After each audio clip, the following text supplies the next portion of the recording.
Nataranta ang Malacanang sa ginanap na maisog rally kahapon sa Tagum, Davao del Norte nang dagsain ito ng libo-libong galit kay Pangulong Marcos dahil sa kaliwat kanang korupsyon na nangyayari ngayon sa ating bansa.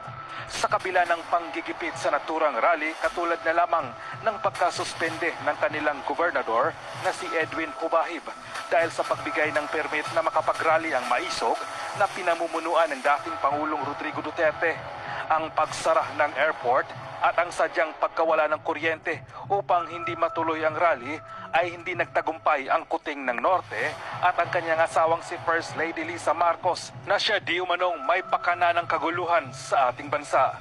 Ayon pa nga sa controversial at bitiranang political vlogger na si Maharlika, ay dapat na kumilos na ang men and women in uniform upang patalsikin na si BBM sa Malacanang dahil sa binaboy na nito ng gusto ang ating bansa at ang mga Pilipino. Komento pa nga ng ilang dismayadong netizens, dapat ang taong bayan di na pwedeng manahimik kasi sobra na ang pang-aabuso sa kapangyarihan nitong nakaupo na gobyerno. Talamak sa pagnanakaw, pag pinabayaan ng taong bayan, baka magdeklara pa ng martial law kasi ayaw umalis sa Malacanang. Wala namang maasahan ang taong bayan sa men and uniform, kaya magising na ang taong bayan.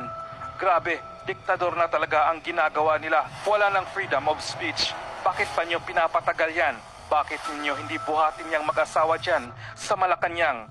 Pag high lagi, wala na yan silang pakiramdam. Ang alam lang yan ay makasinghot ng polvoron at alak. Bakit wala pa rin kumikilos dyan para tanggalin niyang nasa Malacanang? Sobra na ang ginagawa nilang panggigipit.